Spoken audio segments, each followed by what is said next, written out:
Hello, everyone. I am Judah Bernard with the Rise Creating Your Voice podcast. I just want to welcome everyone who is here and just trying to let's talk about trauma and child-informed trauma. Let's talk about child-informed trauma, and things that we need to be doing as a whole, trying to get information about resources about children in the school system. What does that mean to you? What does that mean to us as a community? I am Drew Bernard with the Rise Creating Your Voice podcast. I'm also a motivational warrior and listen dialoguer. And I just want to make sure that we are here to talk about child-informed trauma, meaning that we have students that in communities and in the learning environment that have dealt with trauma, or are dealing with the transitioning of family members or friends and things like that, especially in this population, where we are not able to give them the proper resources. So I come here to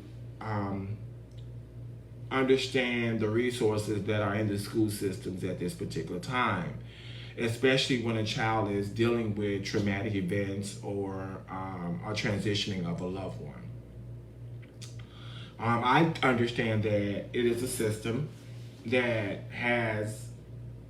may have resources, and it may be a system that may not have resources, but I come to ask you as an audience, how can we take a part in the growth and the resources, making sure child-informed trauma is throughout the whole community and also in the school systems. The biggest problem that I have is that in the system, that the educational system was not designed for this type of curriculum. Where we are talking more definitely about grief and how to deal with grief, or actually dealing with trauma-informed information. Although, number one is they want the kids to come to school, they want them to get their booster shots, they want to prepare them, but just in case a trauma happened before school started or some transition happened, how are we keeping that child in the best learning environment to make sure that he or she is ready to produce the learning mechanisms in which are enforced upon them. Then we have to look at our teachers as well, and not only saying look at the teachers, but some of the teachers are going through some of the same things. Some of the leaders are going through some of the same things. So we've heard, the hurt people, but the most important part of it is that when are we going to get better? When are we going to stand up and say that it's not okay to hurt people? And when we are going to tell our children that it's okay not to be okay. It's okay to feel the way that you feel. It's okay. But then again, when the education piece is not out there for the parents that don't know something is going on with their child, when the conversation or dialogue is not had, and that child is acting out or have some type of situational issue that is going on that they don't understand, sometimes it become abusive type of relationship, where since I don't understand, I cannot relate to it. The whole moral of this story is being more aware of child-informed trauma.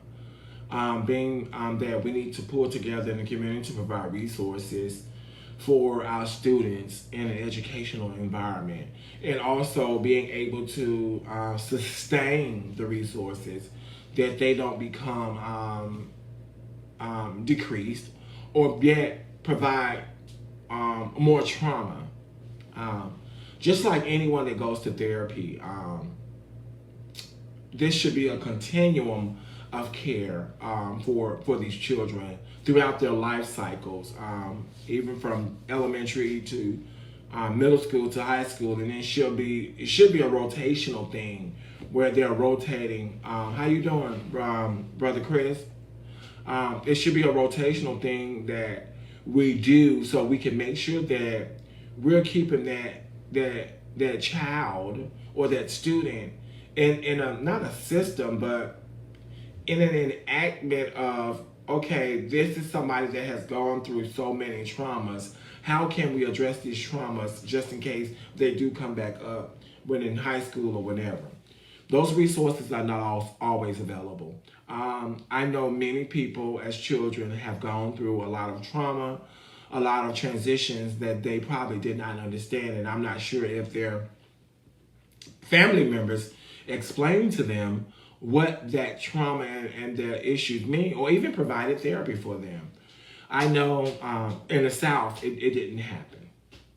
In the South, it did not happen. Sometimes it was taboo to even talk about things as such. But I want to make sure that now that I have the platform to talk about these things, that our people are out here loving more, having more dialogue about this, having more conversation about this, because basically, we as parents, and I say we as parents, not saying I'm a parent, but we as parents, we have so much accountability, responsibility too, that we don't know what actually is going on sometime in the school system. Whether in the school system, the child had trauma. And, even in societal clubs where the child had trauma. It's so many things that could touch a child's traumatic piece that sometimes we don't understand ourselves. But having that dialogue and that conversation and saying, hey, and I'm going to say little Johnny, hey, little Johnny, it's okay to talk to daddy. It's okay for you to say that whatever happened, because I know sometimes in adult situations, and I'm just going to say, previous things that have happened, some adults tell you, don't talk about it. But no, if it made you feel a certain way, please go and talk to another adult about it, because some adults tell you, oh, you better not tell this because this is going to happen. I understand that. I understand that totally, but I disagree with that, because basically, if it's something that made a child feel bad, have that dialogue, have that conversation, let that child know it's okay to tell you whatever happened, because basically it's a matter of that child's traumatic event. Because one thing is, we don't understand that adult or that person of a parental figure have given this child a directive not to tell. And then it's painful. Trust me, it's painful. The one thing I want to just continue to elaborate on is, let's start talking to our kids. If you are a teenager, if you are a middle-aged person, that's how I grew up too. We didn't talk about our feelings, and the common phrase was "suck it up." That is so true, Katie. I'm glad you brought that up. It was like suck it up, or let's talk about it. But then again, maybe that parental figure was not as resourceful as they need to be. Not saying nobody was wrong or right, but some things are laid out and some things are just pushed to the side. Okay, because we talked about it. But just because we talked about it doesn't mean I still don't have feelings about it. So we need to start getting more involved with the concept of child-informed trauma, or trauma, just trauma alone. Not only trauma, but also the grief process. As I talked on the Instagram live, I'm saying that grieving is just what it is. Yeah. Or let it go or turn the other cheek. Of course. That those it was a lot of those phrases saying, because we have to still understand the environment that we grew up in back in those days was, I'll say, and nobody quote me, it was a dog eat dog world. Hey, get in where you fit in. And we had to grow up tough, Katie, if I can agree. We had to grow up real tough which emotionally sometimes it's a little like, yo, where's all this stuff I'm learning now that, or getting resources for where I didn't have those resources now, then that's when it starts the confusion. Oh my gosh, why didn't I have these resources? Or maybe I had the resources and they were never tapped into. But now that I know better, I do better. Yes, yes, yes, yes, yes, definitely. And that's what I want us to do because we need to talk more about problem issues and situations. Because I know Micah and you could go totally in depth on this when we talk. And when we get together, we going in depth, it'd be up to an hour, 30 minutes. Before we know it's 2 hours and we done talked about so much. But how do we provide resources for students? Students. Um, Not only the students, but have trauma informed care or trauma informed training for the teachers, trauma informed care for the principal, trauma informed care for counselors, and hold them accountable. Because I was in a school system where people always say, "Well, you go talk to Judah," but they came to you, and what if Judah is not available? Then the system broke. But at that particular time, that child was going through something immediately. He wasn't going through something that could have been probably put off for that time. And we still don't understand that at that particular time, that child needed someone. And that's where the problem stops right there. That child needed someone. I didn't say he wanted. I said the child, he or she needed someone. And it becomes a missing target at that particular time. And then that child has to go home with whatever's going on. What does that mean? We need to start listening to people more often, especially our children, our youth. And if they come to you with a problem or an issue, making sure that we tackle the right now surface. And then guess what? Check back in to make sure they're okay, to let them know, hey, I was thinking about it. And I know as parents, we have a lot of things going on and saying, oh, I got this to do, I got to do this. Write it down. Write notes. Do a note to yourself. Do an alarm. Hey, check on Michael. Check on Tito. Check on Sarah. Check on Katie. But sometimes we don't even do that as adults. We don't even check in on ourselves. I do a check-in on myself every day. I have to. It's all about assessing where I am for that day. You have to do that because sometimes you are so prepped to start that day, but emotionally, you are not prepped. And if you have not did a special check, guess why people are dying on these jobs? Guess why people are going through emotional breakdowns at work? Why you think these people are doing the different things? Because guess what? Their check was not done. And to check it, you have to do your own personalization of checking. Meaning that nobody's checking on you, but check your emotional state. Check is, can you actually go to work today? I know some people they say they need to work, but sometimes your emotional psyche is not prepared for you to go to work.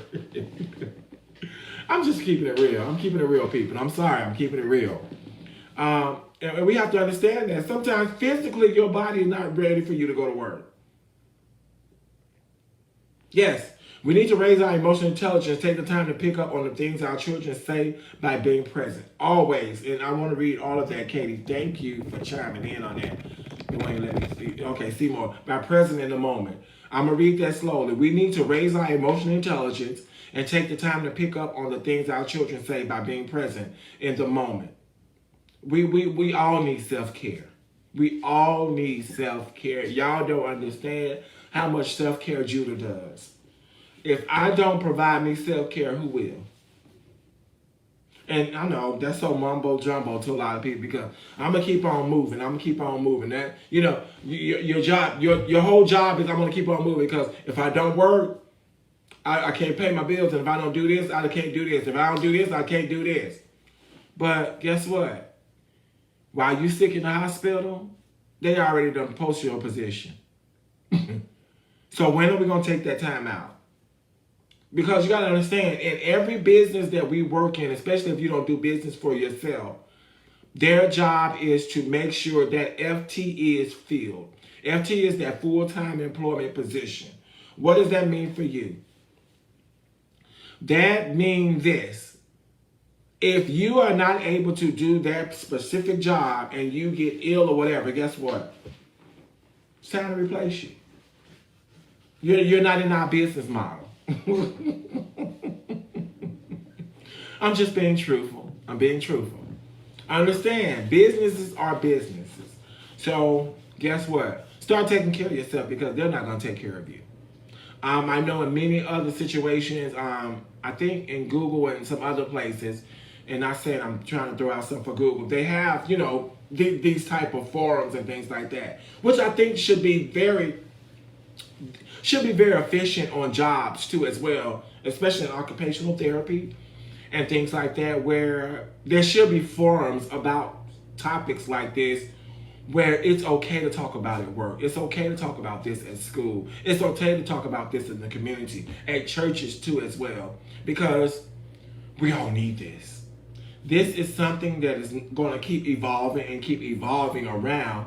And then what are we going to do about it? What are we going to do about it? So, number one, before I leave, I want to make sure that we keep our students informed. And whatever our children need in the present moment, let's start addressing those. Let's start addressing those until we get these resources in the school, because once they go to school, it's a total different story. Because now their school enforcement is, you need to learn. That's it. But what if that child is not equipped to learn? What if that child just lost a parent, grandparent back to back? What are some of the things that we can do as in the educational system to protect that child from not failing for that year, or protect that child in a learning environment? I know sometimes they say homeschooling, or sometimes they give them a little break, but then again, is that real reasonable for a child that has been going through so much?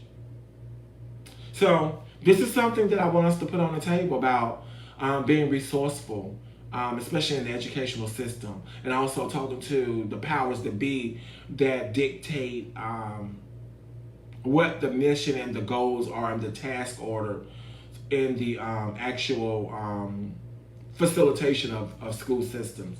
Not only in school systems, but in other systems too, that can market a more child-informed trauma curriculum for those who are dealing with grief and also dealing with trauma within their lives. And these are students that I'm talking about. But then again, because I know our teachers probably haven't had either, to provide training for some teachers too as well. And not only for the teachers, but for the whole school system. Whether it's the lunchroom, like just people in general to notice and be aware of those children that may have or may appear to be going through some things. Are there any questions, any comments? But I want us to be openly ready about our children, because our children are our future, and we need to become more aware of how they're processing things too as well. If there are no questions or comments, I definitely want you guys to continue to look at the podcast. It is www.therise.live. I am Judah Bernard with The Rise Creating Your Voice. It's amazing how things work out and how we need to be available for one another.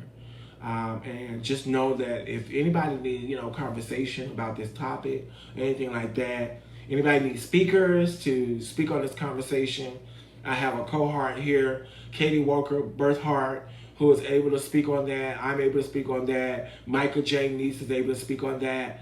And we need to get the word out and start having some public forums about this information. Being that we need to be present. We need to be present. We need to be present. And what does that present mean for you? We need to be present. We need to be present. What does present looks to you?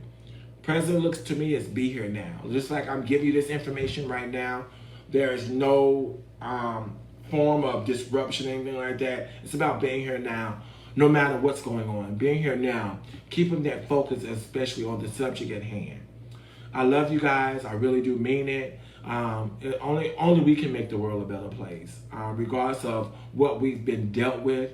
Only we can make the world a better place as far as providing resources, building communities, and also bridging the gaps and where there may be lack of resources. Um, our children need us to be present. Our children need us to be present. Our children need us to be present.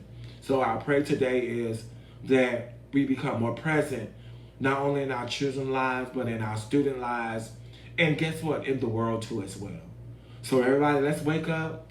Let's start standing up for child-informed trauma within the schools, and making sure that we are getting the necessary resources for the children or students that may be grieving, that may be having trauma while in school or outside of school, but have wraparound services to make sure that we can have a continuum care facilitators, continuum care professional medical experts on board to make sure this child gets the necessary care they need, child or student get the necessary care they need.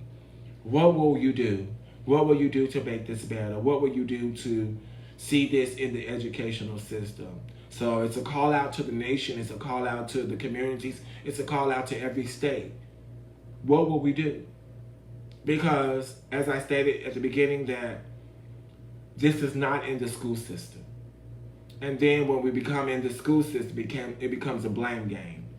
Let's start taking accountability and responsibility for our children and not blaming them for acting out or behaving or misbehaving. That sometimes it has to deal with some type of situation or problem that they don't understand. More than likely, it's some type of trauma that was never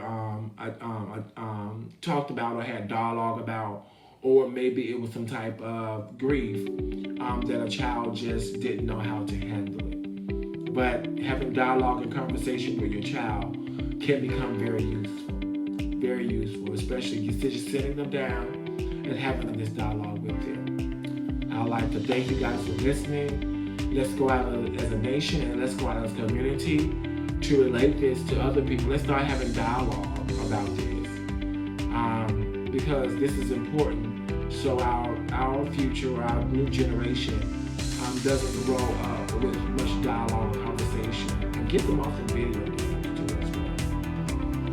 So that's all I have.